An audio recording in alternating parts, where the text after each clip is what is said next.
Oke, lanjut ya. Nah, jadi kalau untuk membuat ilustrasi atau penggambaran adanya lubang berulir itu ada di di tab konten di sini. Kalau kita klik ke konten, dia ada banyak banget menu-menunya.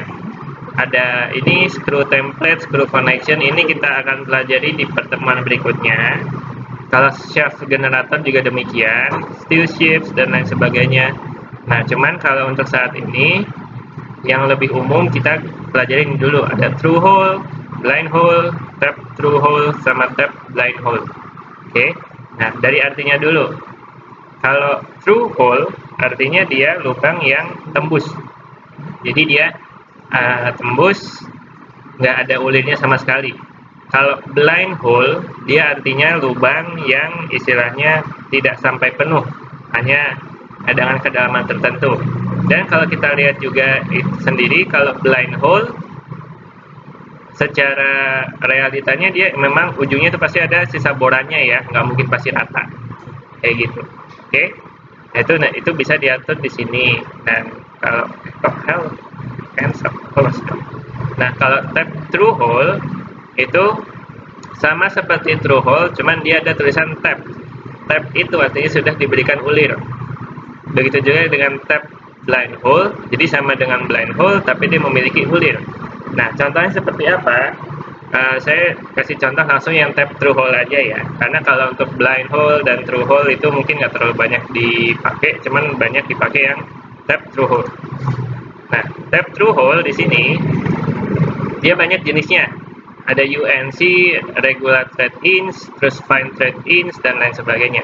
Biasanya itu digunakan sesuai dengan kebutuhan. Cuman saat ini kita menggunakan ISO 261 aja. Nah, di sini ada tulisan bedanya regular thread sama fine thread. Kalau yang fine thread dia ada keterangan jarak pitch-nya berapa. Kalau regular thread dia nggak ada. Misalnya kita klik ya.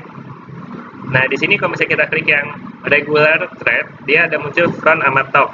Nah, fungsi front sama top ini digunakan untuk ini yang pandangan yang mau dikasih lubang baut ini dari mana nih? Pandangan atasnya atau bagian lainnya gitu. Ya enggak, istilahnya bukan pandangan langsung si bautnya itu gitu.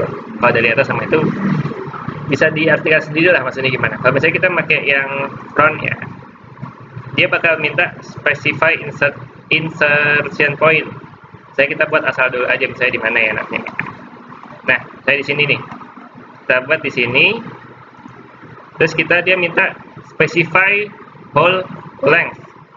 Kalau misalnya specify long hole, kan ini kan kita bikinnya tap through hole. Jadi kita masukin aja sampai sini misalnya. Kita klik. Nah, kalau misalnya dia regular thread, dia cuma muncul M10, M8, M12 tanpa pitch-nya. Oke. Kalau misalnya kita masukin M10 ini, dia langsung muncul seperti ini sesuai dengan panjangnya. Tapi kalau misalnya yang fine, kita ulangi ya. Kalau tap through hole, kita pilihnya tadi ISO, ini masih jalan kan? Oke. Nah, kita masukin yang fine thread, masuk yang front lagi, kita pilih dari atas ke bawah, dia langsung muncul pitch-nya. Kalau M10 kali 1 kali 1,25 kali 0,75.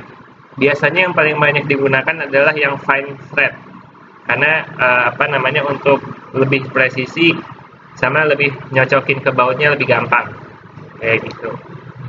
Kalau misalnya kita finish, hasilnya sih sama aja sebenarnya, cuma nanti bakal sedikit berbeda di pemberian dimensinya nanti kayak gitu. Oke. Cuman kalau pemberian dimensi masih agak manual sih, masih. Oke, misalnya saya diameter 10, misalnya kayak gini ya. Power dimension. Misalnya dari sini ke sini. Dia langsung membaca nggak? Coba kita cek. Oh, dia langsung membaca tuh M10 kali 1. Jadi kalau misalnya pakai konten yang hole itu, kalau misalnya pakai fine, kita masukin ukurannya pakai power dimension, kita pilih yang hijaunya, yang dipilih bukan hitamnya. Garis hijaunya dipilih 1, 2, dia langsung muncul M10 kali 1, dia langsung membaca diameternya berapa, metriknya berapa, kali 1 berarti pitchnya 1. Nah, untuk yang belum tahu maksudnya M10 itu M dari kata metrik, jadi dia satuannya milimeter.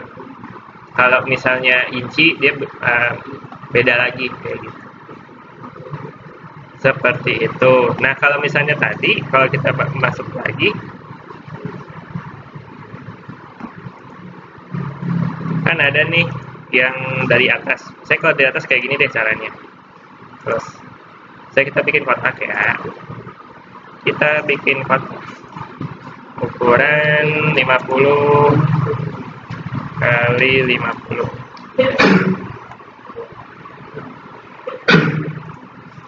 Nah, kita masukin konten, tab through hole, kita pilih misalnya tadi yang fine thread. Nah, kita kalau misalnya kita kan ini kita mau lihat nih KMC plat dari pandangan atas, lubangnya ada di atas, kita pakainya yang top, masukin aja. Biasanya ini dikasih ukuran ya, misalnya jaraknya berapa gitu. Saya mau dikasih ukuran gini aja, kita bikin garis bantunya dulu. Saya kita offset biasanya jarak dari samping-sampingnya itu sekitar 10, offset 10 ke sini 10. Oh, langsung oke, baik, jadi lebih gampang nih 10. Kita masukin lagi ke konten, tab through hole, masukin tab through hole ISO 261 fine thread top. Nah, dia tinggal masukin dari sini 1, 2, sebentar, mungkin dia satu ya, dia cuma satu berarti coba kali sini M10 kali 1, klik. Oh, dia cuma muncul 1, jadi dia cuma bisa dikasih satu-satu, nggak bisa langsung 4 gitu ya. Tab blind hole, jadi kita masih ulangin gitu.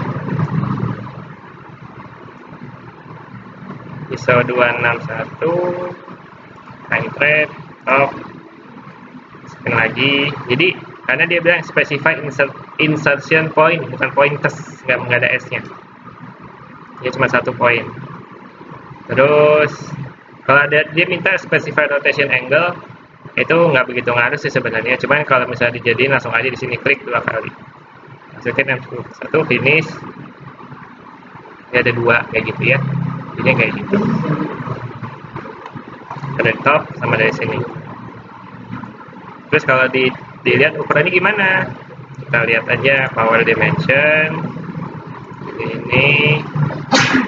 Sorry, coba kalau misalnya di atas mungkin pakai ini ya, klik. Oh, dia langsung pakai yang ini nih. Kalau yang pandangan atas ya, atau topnya, kita cukup pakai yang diameter. Kita klik, langsung muncul M10 kali 1 kayak gitu. Oke, jadi untuk ukurannya sudah terbaca oleh programnya sendiri. Sampai sini pertanyaan? Kalau nggak ada, silahkan lanjut lagi.